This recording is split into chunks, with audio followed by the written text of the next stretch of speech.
standards in serial input output.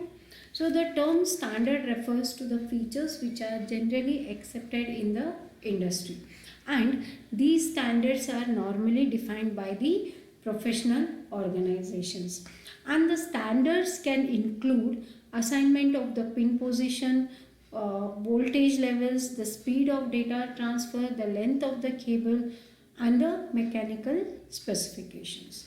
And the serial I/O is basically used to interface terminals, printers, and modems.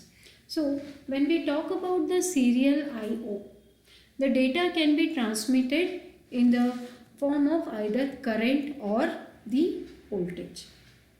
Okay, so particularly when we are transmitting the data in the form of voltage, we are using the standard called RS232C, and it is defined in reference to the data terminal equipment and data communication equipment. So before seeing the concept of data terminal equipment and data communication equipment, let me tell you the rate of data transfer in the RS232C is restricted to maximum of 20 K band, and it can be transferred up to the distance of 50 feet. So let us come to the point where we are going to discuss about the DTE and DCE. As far as the DTE is concerned, if you focus here, we are using the term called terminal. Terminal refers to the end equipment. Okay, so terminal can be any end equipment like computers, printers, and so on. Okay, so here the end instrument can convert user information signal. Okay, and as the name indicates, it is the terminal equipment, where that means it is a device where the communication is going to end. The second one is data communication equipment. This is the equipment which we are going to place between the data terminal equipment and the data transmission circuit, and we are using this DCE to perform this the function of signal conversion. That means it is going to provide the path for the communication purpose. So let us see. Let us consider there are two terminal equipments, A and B. I am considering it to be the computers. Then if they wanted to transfer the data, if there is a data transmission between A and B through certain medium, like for example WAN I am using, this is wide area network, by using which A and B are going to transfer the data. Okay, so there can be the transfer of data through the WAN. Okay, now here the DCE or data communication equipment, as we know, it is going to perform the function of signal conversion. Okay, that means parallel to serial and serial to parallel is placed between the DTE and the communication or the data transmission circuit. That means between A, B as well as the WAN. So I am going to place these DCE equipments, which is nothing but the data communication equipments, which are going to function as the signal converter. So the example of this DCE can be modem.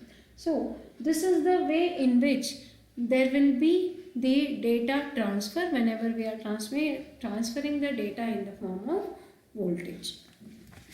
And when we talk about the RS232C signals, okay, so we can divide the signals into four groups. Like we are having the data signal, we are having control signals, the timing signals, as well as the ground. As far as the data signals are concerned, we are going to use the voltage level of +3 to +15 volt for logic 0 and -3 volt to -15 volt for logic 1. Okay, and the logic circuit what we are going to use here will be TTL. So here I have given certain points like the minimum interface between the computer and the peripheral will require 3 lines, particularly pin number 2, 3 and 7. And whenever the DTE, that is data terminal equipment, wanted to transmit the data, it should use the pin number 2, and whenever it wanted to receive the data, it should happen from pin number 3. Whereas when we talk about the DCE, that is data communication terminal equipment, it is going to transmit the data from pin number 3 and receive the data from pin number 2. Let us understand this one with the help of an example. So here I'm showing you the RS232C connection.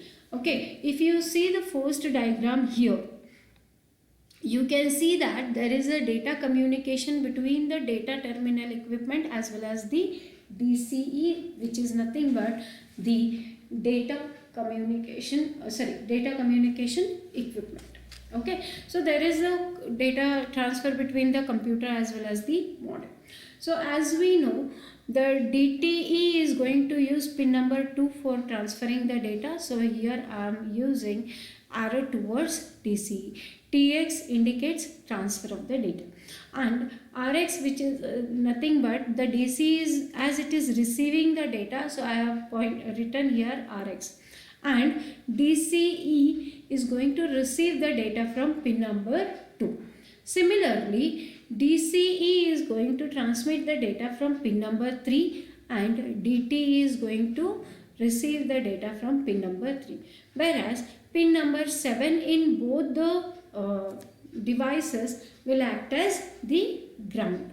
Okay, when you go for this second diagram wherein I am showing you DTE to DTE communication, that means data terminal equipment to data terminal equipment communication. That means the communication between two end terminal. End terminal can, as I have told you, it can be either printer or the computer and so on. So here I am going to show you the communication between computer and the printer. As we know, pin number 2 is for transferring the data and pin number 3 is for receiving the data. Now here you can see that the transmitter and receiver lines are crossed over, and this crossing over of the lines is called as null modem connection. Okay, the term null modem connection is nothing but when we are directly connecting two DTEs, that is end terminals, using RS232, we are going to call it as null modem connection. Okay, hope you have understood this one. Thank you.